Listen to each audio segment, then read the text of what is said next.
Fresno, also the author of a new book called California's Next Century 2.0. You see the visual aids here on the table. And so, Marcus, without further ado, we'd love to give you some time. Thank you all for letting me come out. Thank you, Rotary Club. I really appreciate it. And if you're thinking about doing something where you can actually help the poorest of the poor in the Central Valley, which is the poorest region in all of California, which is the poorest region in all of America, Rotary Club does it best. I've never seen anybody actually have programs to go out into the field and help Mexican farm workers have a better life. Blown away by that. And that was one of the major things that brought me into this club. Highly recommended it. Now, about the book. You'll all have flyers in front of you. I just published this book, California's Next Century 2.0. Published it here in Fresno, local author. Took me about 7 years to write. You're going to hear a couple radical claims. But before you do, I want to point a couple things out. The book's being reviewed by 4 think tanks, the Pacific Independent, Milken, and Claremont Institute, in addition to 25 professors from California State Universities, and that includes former presidential candidate Michael Dukakis. No, I am not making that up, and I can share the email if anybody would like to see that. Additionally, you'll notice on your flyer, there's a quote from James O. Goldsboro, who's a foreign policy scholar who wrote for Foreign Affairs magazine that California needs to have its own international trade policy. He's already endorsed the book. In addition, Tom Elias, a reporter for LA Weekly, has already done a positive book review. Californiality.com, the #1 blog for New California Laws, has done so. In addition to San Francisco Book Review, Midwest Book Review, Thomas Strock Business Consulting, and a couple other people, all available on Amazon or on the website there, californiasnextcentury.com. Additionally, please do not take anything that I say as the literal gospel. Check it out for yourself. There's a website on the bottom, californiasnextcentury.com. It has about 100 terms that are searchable on Wikipedia, in addition to about 50 books that I used as references in here, and I have a couple essays already on there. So if you don't want to buy the book and you want to check it out first, go to the website. It's been called exhaustive, in fact, too much so. Now, I will move on to the radical claims. What is California's next century? It is a plan to change the economy of California and the culture so that we can become the richest place, country, area, whatever, in the entire world throughout the next century. Radical, I know. But if that's possible, then you can do a couple things. You can lower taxes by 30 to 50% while keeping services, while providing new construction jobs. So you can keep services, cut taxes, increase jobs, get us out of the recession, and effectively make us recession-proof throughout the next century. Radical, I know. That's why people are looking into it. Now I will explain how this is possible. Quick history lesson. So everybody remembers World War II? Right. Yeah, roughly. You know, bad, evil, they won, exactly. So, World War II ends. And the Allies, principally Europe and America, decide they want to make a lasting order for peace so that there will never be another war. They make institutions like the UN and the International Monetary Fund. Later on, these groups become things such as the G8, G20, International Criminal Court, etc., etc. Here's the problem. These institutions that have held and kept world peace since World War II for the last 70 years are falling apart, and we don't talk about it. What's happening is that there's new superpowers rising up, new countries who are going to have the same amount of money and raw power as America in the next 20 to 40 years, guaranteed, and nothing's going to stop them. The names are going to be China, India, Russia, Brazil, and possibly a Southeast Asian collective known as ASEAN. So what happens in the future when America's no longer the sole superpower? But now it's one of 7 superpowers. Let's back it up a little bit. I'm not saying good or bad, right or wrong. I have thoroughly sourced in the book, multiple international Pew surveys on America's perception by the global community. Anybody want to take a guess? It's not good. Most of the world is upset with America and has a negative opinion of America going back to 2003, the second Iraq War. Again, I'm not saying good, bad, whatever. I'm saying is. Japan, one of our closest allies, half of the Japanese people don't like America. That's one of our best allies. There was this theory that we were going to have a new president, he was going to reach out and smooth everything over. Guess what? Didn't work out at all. Anybody ever heard of a little town called Benghazi, Libya? Yeah, that's how well we're liked.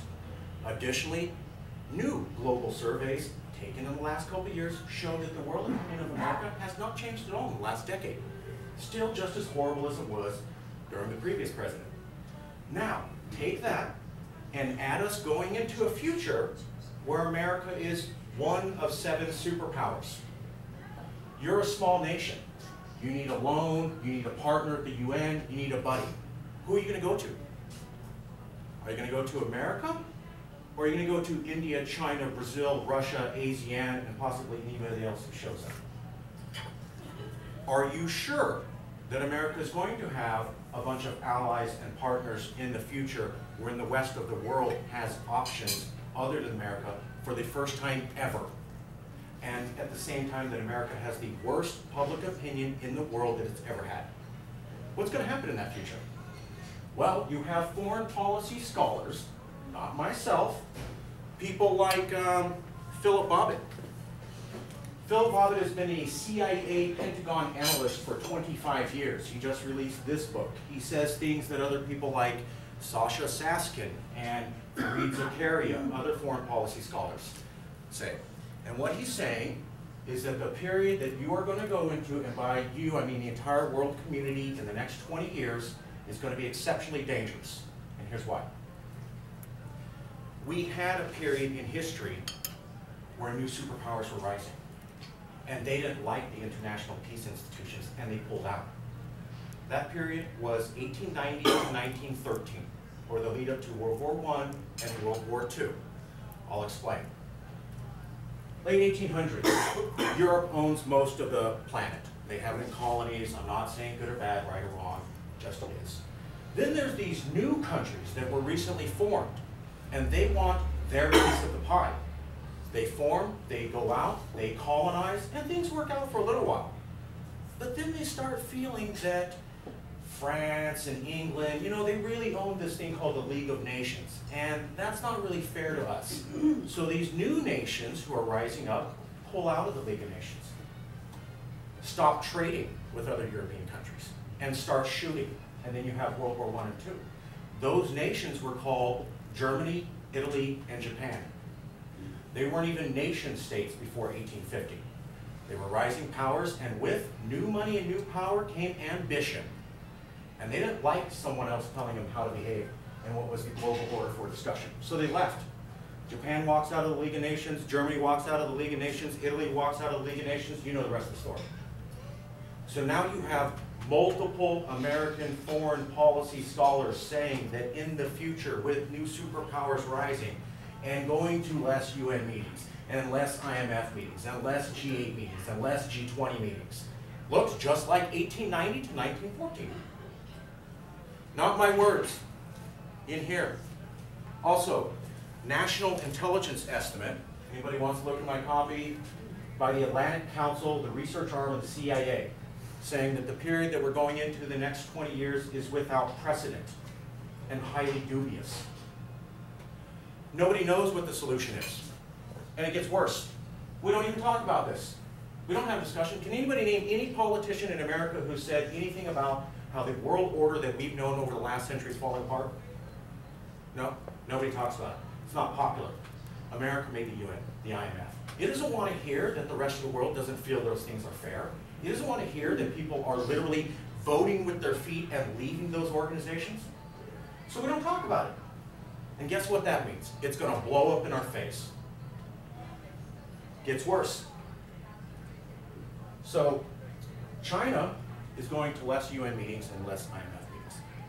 Gets worse. It's making its own UN called the Shanghai Cooperation Organization.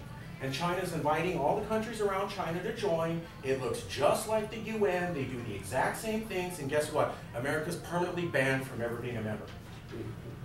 Who's ever heard of the trade group called Mercosur? It's a trade organization that controls, yes, all of Latin America, dominated by Brazil. America had a free trade agreement of the Americas, FTAA plan, for international trade throughout Latin America that would link it to America. Brazil comes in at the last minute and says, you know what, Latin America, don't do that. Do Mercosur, our trade group. By the way, it includes all of you and specifically bans America. Guess what Latin America chose? Well, the FTA has yet to be signed. Mercosur has been in effect for close to a decade. India is doing their exact same thing, Russia is doing the exact same thing, and ASEAN is looking into this too. So you have groups already not going to the traditional peace meetings, making their own group, and banning America, at the same time that you have multiple American foreign policy scholars saying that this mirrors right up what happened to World War I and World War II. Scary? A little bit? You should be a little bit terrified, because we aren't talking about this and there isn't any plans, and the result is something that looks like what's called regional wars or World War III. Again, not my opinion. Here's the book, and you can just check it out. Also, all of this is on California's Next Century, fully cited. But it gets worse. Since there aren't any plans on how to keep world order, nobody's talking about it. It's just spiraling out of control. Don't know what's going to happen. Don't have any idea.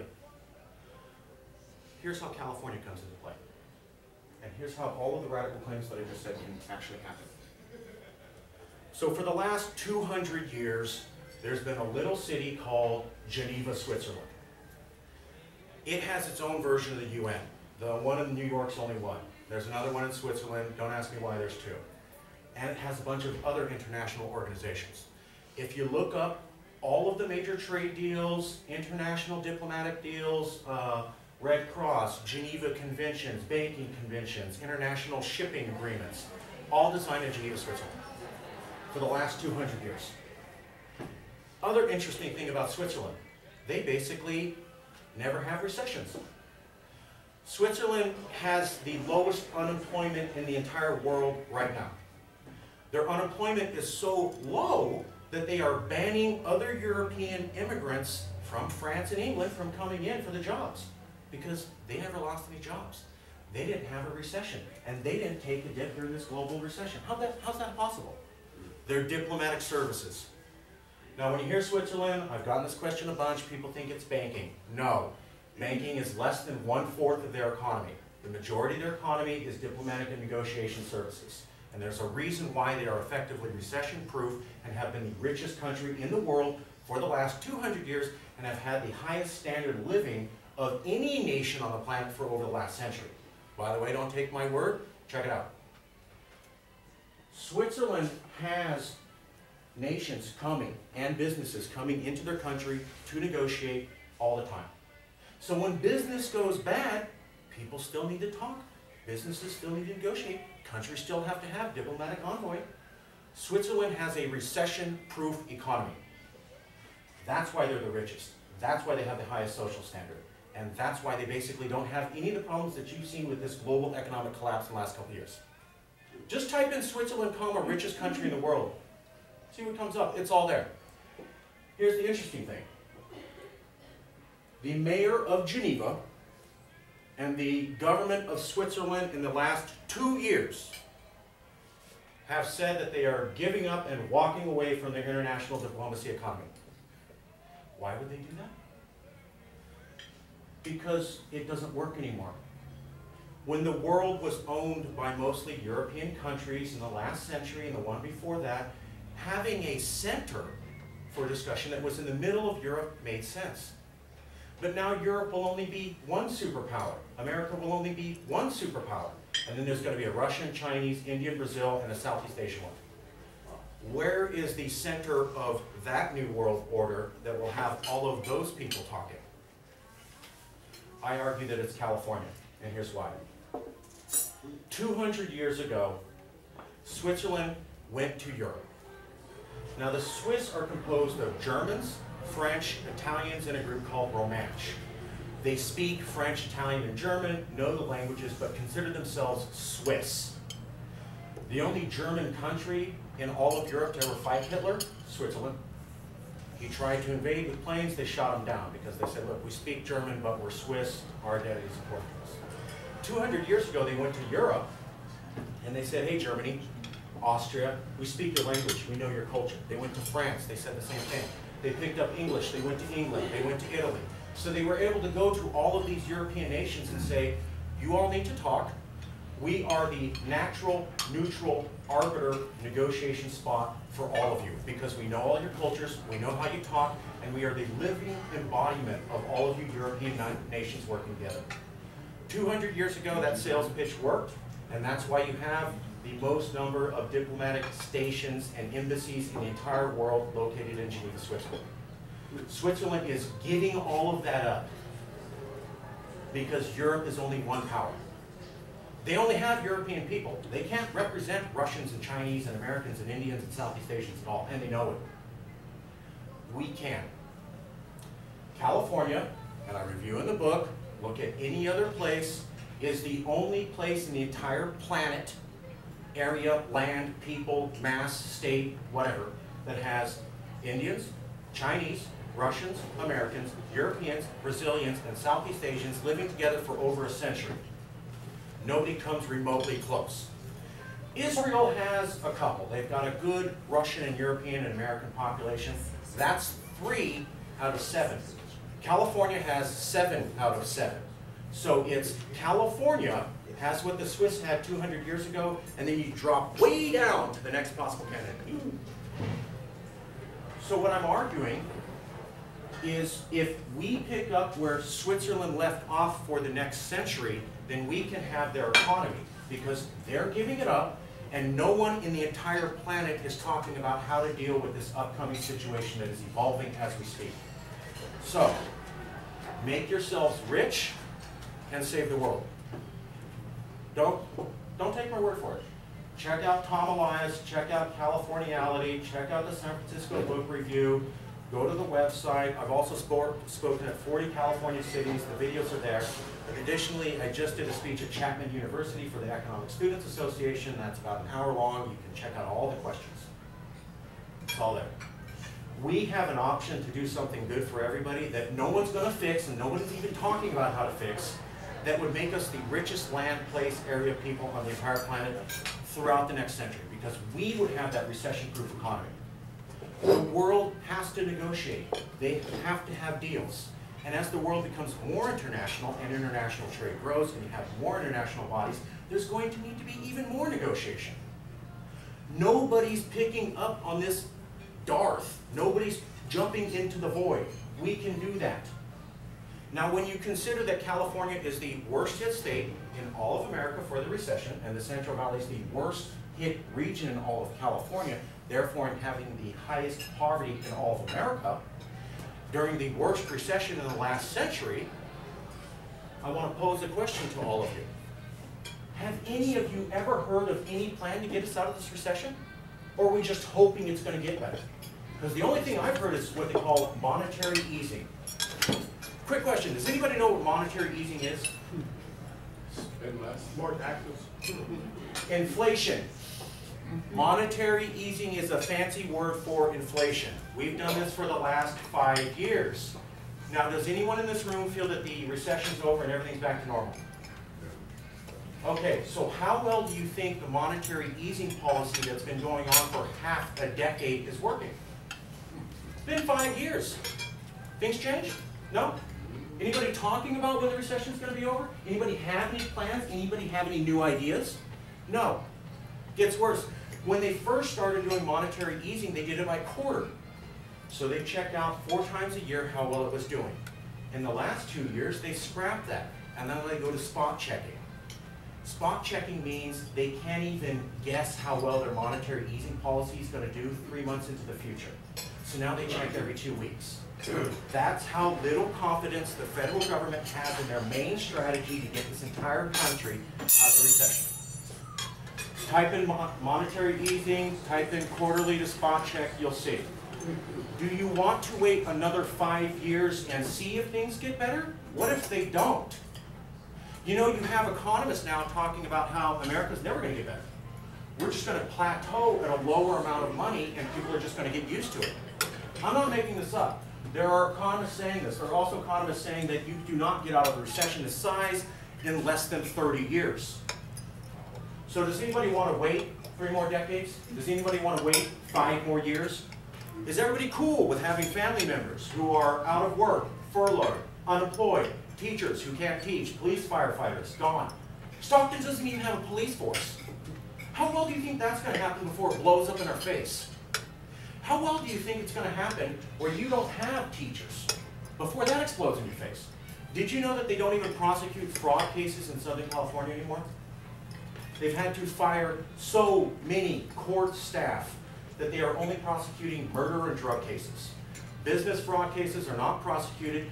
People who are known fraudulent actors are enacting more fraud now because they know there is no police to come after them. So fraud has gone up in Southern California. Does that sound like the way to run an economy? Does it look like we're in good shape? Let me throw in a couple more. How many of you know that we have the worst roads in all of America? Right. How many of you know that we have the worst schools in all of America? We do. How many of you know that we have the worst levees, dams, bridges, seaports, airports, schools, roads, and you name it in all of America, according to the federal government, for 30 years? Worse than Mississippi and Louisiana? Yes. And a great story about that. Wow. So, how many of you know that the federal government rated the levee that protects Sacramento, our capital, from breaking to be worse than the levee in New Orleans before Katrina? Wow. Our levee in Sacramento is worse than that horrible incident levee in New Orleans. Federal government's known about this for 10 to 15 years. They've done nothing. If that levee breaks, 1 million people will be evacuated. Hundreds of thousands of homes will be lost. And you can damn well be sure a couple thousand people are going to die. Now, why is it not okay for our national emergencies to be dealt with? Does that sound like a good situation? Let me throw one else. This always shocks people. How many of you know that for 5 years, half a decade after 9/11, you never got your 9/11 security money? That's right. After 9/11, America says we're fighting the war on terror. Homeland Security Director Michael Chertoff, the most experienced person to make terrorist analyses, said that California was the most terrorist vulnerable spot in all of America. Yet California never got its federal terrorist prevention money for 5 years. Does that sound like a good deal? Do you know who actually paid for the nuclear radiation detectors at the seaports to make sure you weren't blown up? You did. You paid your federal taxes, you expect defense, it never happened. Then the trucks that come out of the ports put an extra $30 tax on every single container, which means the cost of local goods went up, which means the cost of your goods went up. So that's a 2 times tax for basic security. So, I point that out to highlight that things are horrible. They were not good before. Nobody has any plans to fix it. And here's an option where you can literally prevent horrible things happening to the global future and make yourself the richest country in the entire planet. Switzerland's rich for a reason. They're giving up that industry. We take their industry, we run for the next century. Or wait and see another 5 years if the recession gets better. Or maybe 30 years. Or wait and see if we hit a new plateau that we never get up from, as these economies are talking about. By the way, nobody knows for sure, so you're gambling. Hope you gamble right. I'll stop there and turn it over to questions. Could you hit record? Stop and hit record for the questions. Please ask hard questions. I love hard questions. Better, harder, better. So how do we